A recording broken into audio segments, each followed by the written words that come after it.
The Streete Files, a complete mystery short story, every Wednesday.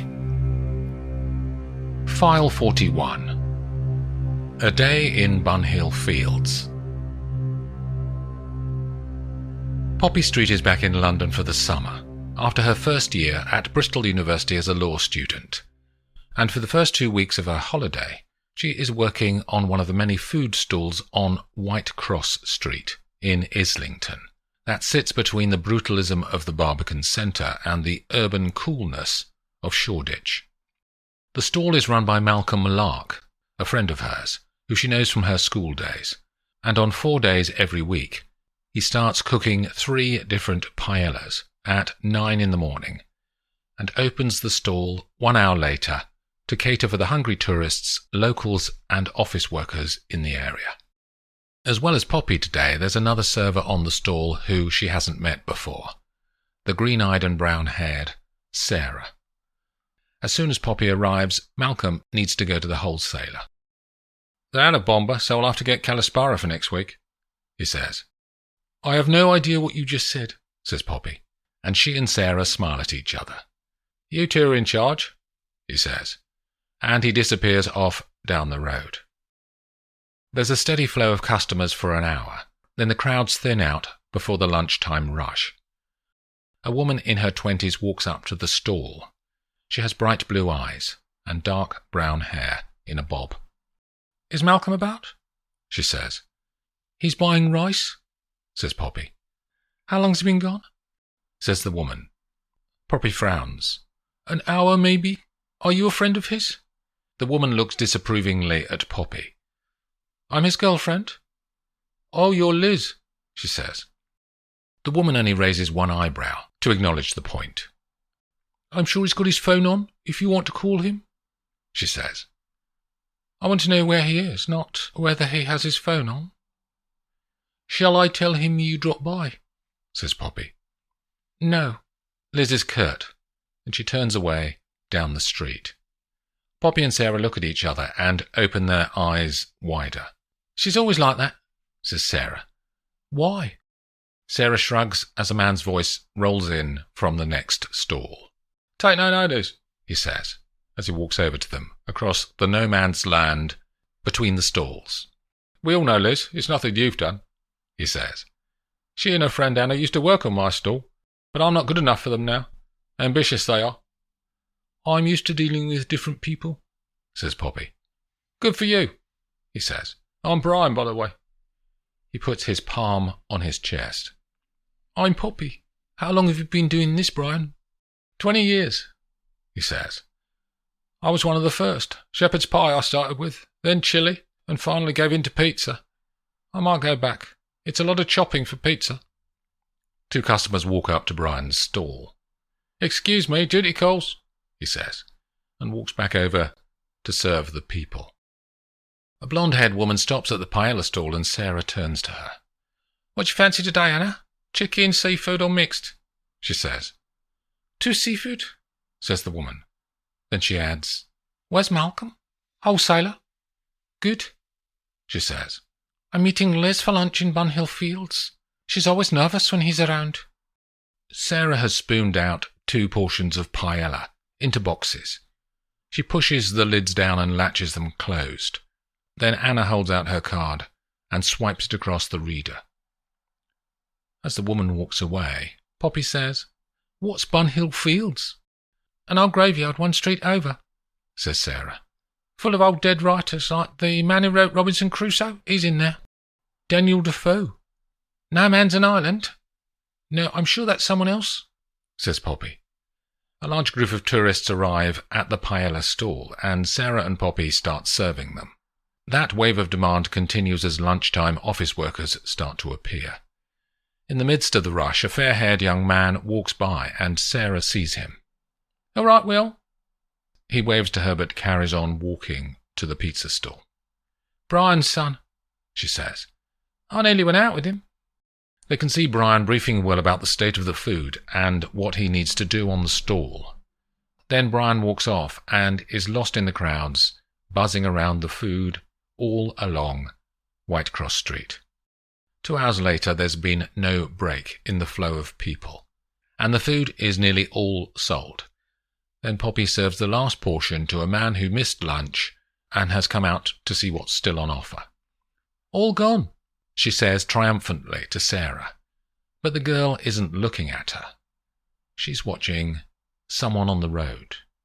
Poppy looks too, and there's a police sergeant standing there. "Is this Malcolm Lark's stall?" he says. "Yes, but he's not here," says Poppy.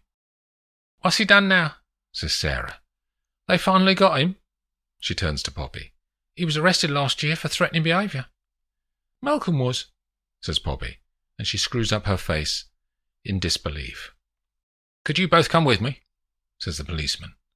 "What for?" says Sarah. "There's a body's been discovered in Bunhill Fields.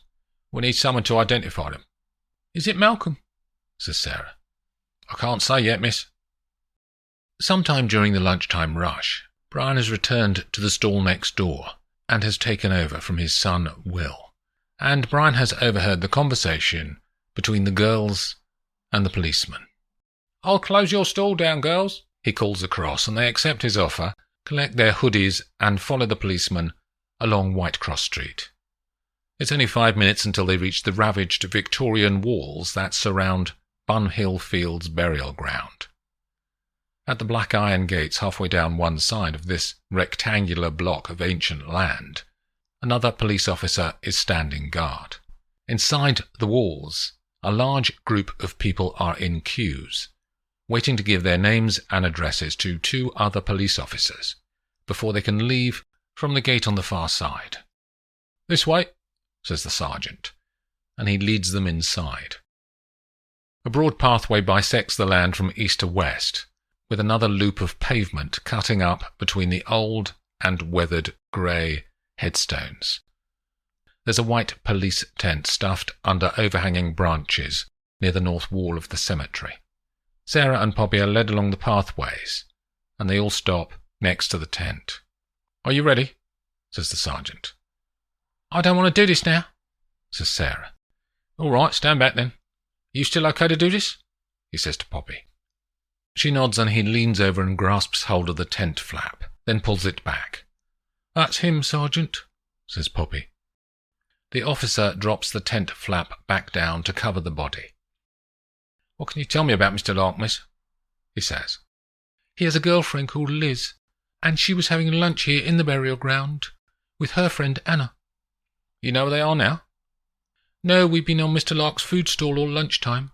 Anna bought 2 pilers on her way to meet Liz for lunch," says Poppy. "I also know he's been running the stall for 2 years, but not much else about him. Sarah may know more." She nods towards the other woman 10 feet away. "She works here more often than I do." And he nods. "He was stabbed, was he?" says Poppy. "I saw the blood on his shirt. Did you find the weapon?" "Not yet. Forensics are on their way," he says. "I'm going to chat to people and see if anyone saw anything," she says. "If I find out stuff, I'll let you know." She smiles at him. "Well, we'll do our formal investigation anyway, once the inspector gets here. But yes, if you hear anything useful, come back and tell me." They walk back to the gate and he lets the 2 women outside. "I reckon Liz did it," says Sarah. "She's always miserable." "You need actual evidence," says Poppy, "and her being grouchy isn't evidence. Tell me more about what you were saying earlier when Malcolm was arrested last year." "Him and Brian it was," she begins. "The pizza stall man. They got into an argument about something. I'm not sure how it started, but in the end they kept on bickering for days over stupid small things, like pizza boxes encroaching on Malcolm's space. Anyway, there's a pub down the road called the Magpie, and most of the stall holders go there after work. Brian and Malcolm ended up having a slanging match there, and Malcolm nearly hit him. Brian knows the local police, and he reported it." "And they arrested him?" says Poppy. "Or just questioned him?" Sarah screws up her nose. "Not sure, to be honest. He was certainly down the neck for a few hours, though."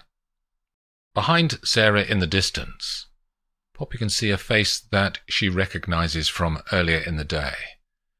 But this woman doesn't know Poppy, so she can use that to her advantage. "I've just got to go and do something," she says. "Good timing, 'cause here's Will," says Sarah. "I'll go and chat him up." The boy emerges from the side road and walks to the group of people near the gates to Bunhill Fields. Poppy walks away and over to the woman she saw, who's watching the police activity inside the burial ground. "What happened?" says Poppy to Anna, who doesn't recognise her. "A man died who I knew," she says. Her face is serious. "He was killed by mistake." "How did he die?" says Poppy, feigning ignorance. "A stolen knife," says Anna. "How do you know it was a stolen knife?" "I saw the knife on the ground, and I recognised it. I've used it myself." "When?" "It was from the pizza stall. I used to work there." "Did you tell the police this when they took your details?" says Poppy. "I will." The woman looks at her. "Where was the knife?" "Somewhere over there by the tent they've got, covering him up." They can both see the white police tent under the trees at the far end of Bunhill Fields from their position near the southern boundary wall. "Why did you say he was killed by mistake?" says Poppy. "He was a nice guy," she says. "Who'd want to kill him? Maybe he behaved differently with different people," she says. "He was the same with everyone." "Did you know him very well?" "Too well." Anna smiles again, but only slightly this time, as the afternoon sunlight catches in her eyes. "Did you want to be his girlfriend?" says Poppy. "I could have been. He didn't need people, though. I'm not sure why he had a girlfriend. He was isolated. Only cared about his own agenda. No one else's."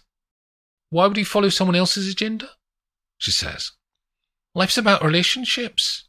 No man's an island." Anna looks at Poppy again.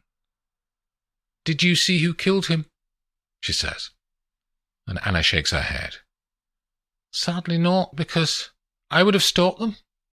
There's a pause, then she adds, "Look, I need to go." Anna walks away, and Poppy turns back to rejoin the people near the gates on this western boundary of Bunhill Fields. Sarah introduces Poppy to Will, Brian's son from the pizza stall. Then Sarah goes off to buy them all coffees from a cafe on Dufferin Street nearby. "I saw you working on your dad's stall today," says Poppy to him. "Do you work there a lot?"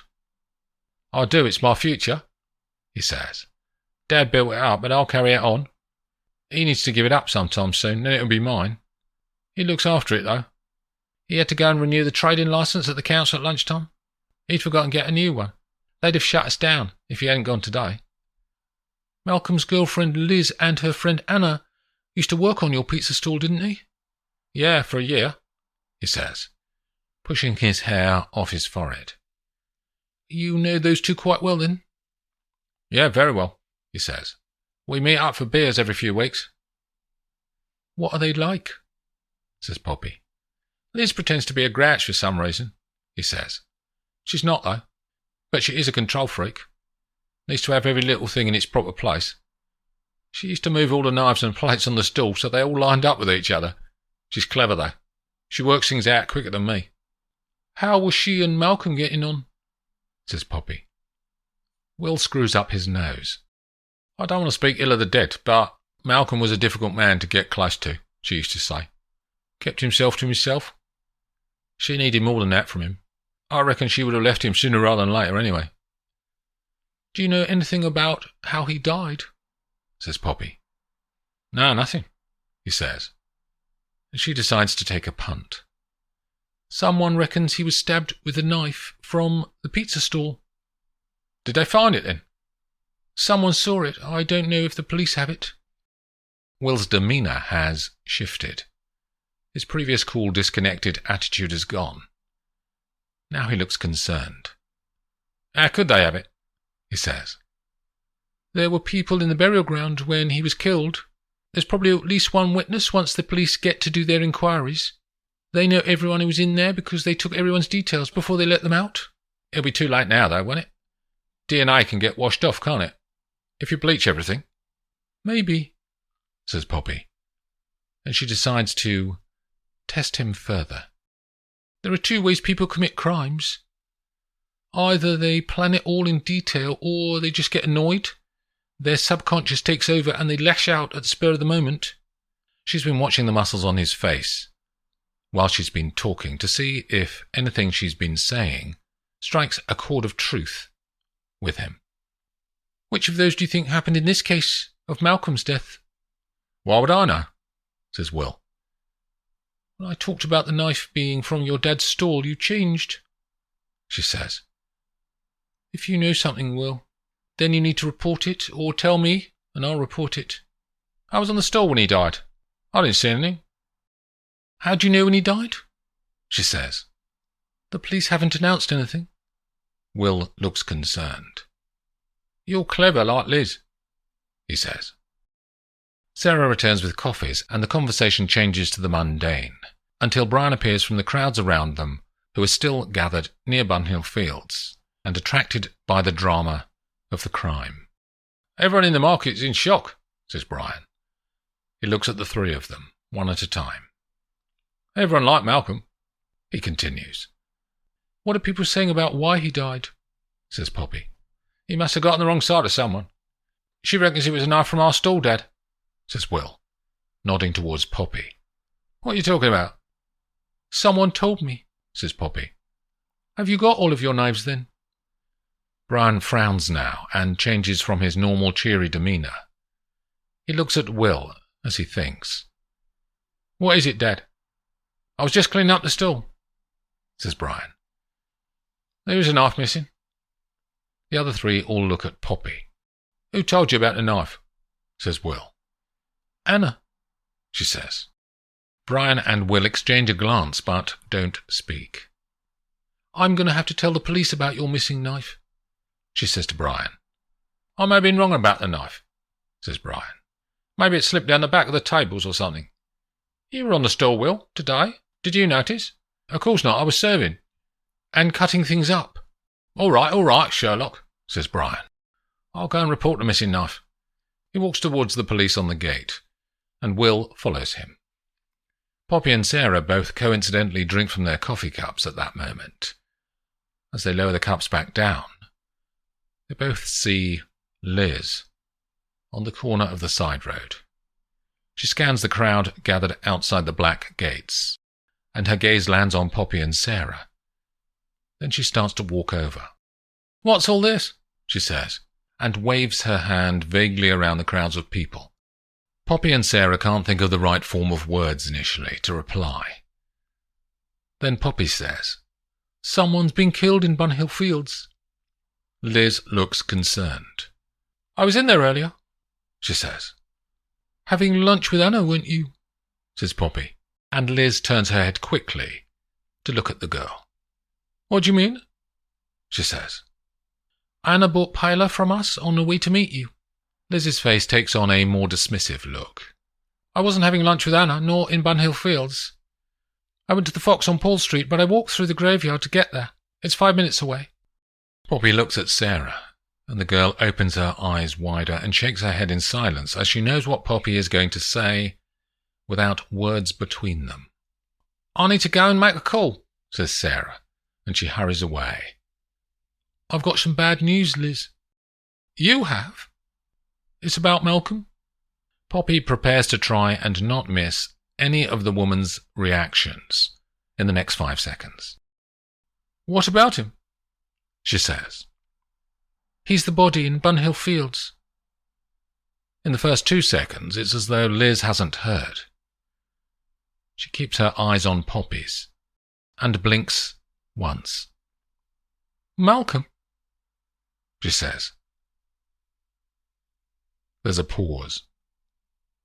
Then she adds, No, you're mistaken. I identified him with the police, Liz. You did? Poppy raises an eyebrow to acknowledge the question. Why didn't they ask me? Poppy's getting slightly tired of this woman's attitude. You weren't here, says Poppy. You were in the Fox on Paul Street, not having lunch with Anna. Why are you sticking your nose in? Says Liz. You don't seem very upset your boyfriend died. Liz pauses again. realizing that she needs to be careful with this girl. "I'm not one to show my emotions." "Neither was Malcolm, was he?" says Poppy. "Kept himself to himself, people have told me. He was quietly confident," says Liz, wondering how much this girl knows and what the risks are. "You were better than him, though, don't you think?" she says. "That's what everyone's told me. You're intelligent and ambitious and going places. Malcolm was just a drag on your success. You needed to be out there, growing and climbing. Queen of your own island. Did he get in the way of your plans?" Liz wants to leave, but she can see that she needs to make sure that this silly little girl doesn't talk out of turn. "You know how he died, Liz?" says Poppy. "Of course not," says the woman. "Stabbed with a knife from Brian's pizza stall." "What do you want?" says Liz. "To find the truth, that's what I do." "Do you know something, then? Because it will come out eventually, and my mum's a lawyer, and she says that the sooner you talk about the truth in police investigations, the better off you are, because it doesn't look like you're trying to cover it up then. I was with Brian having lunch," she says. Poppy pulls her eyebrows together. "He doesn't strike me as your type," she says. Liz smiles for the first time since Poppy has met her. "A business meeting about taking over Malcolm's stall, buying him out. Brian has some capital and a credit facility with his bank. I would run the stalls as a business. Then we'd grow it from 2 to 24, then 200, across all of London's street food markets. We even have a name registered, My Island Foods." She looks at Poppy. "We've had to be secret because Malcolm wasn't keen on selling. I floated the idea with him a few weeks ago after I'd first spoken to Brian. Malcolm flat out rejected the whole thing. He was quite happy to keep plodding along with one stall for the next 40 years. I was put on this earth for more than that." "Could he have blocked the deal?" says Poppy. "Sure, it's his business. There aren't shareholders or anything like that you get with big companies. It was just one guy and his paella." "Did you kill him?" Poppy doesn't move her gaze from Liz's face. The woman breathes out heavily through her nose. "I wanted to at times, but not seriously. His death makes all of this possible, though, doesn't it?" says Poppy. And Liz doesn't answer. "You were close to him. Who do you think might have killed him?" "Anyone." Poppy shakes her head. "That's not the way most murder works. It's much more likely to be someone he knew personally, someone for whom Malcolm was a problem, and their solution to that problem was for him not to exist anymore." Liz looks around the crowd near them, which is starting to thin out. She shakes her head. "I really don't know," she says. "It's such an illogical thing to do.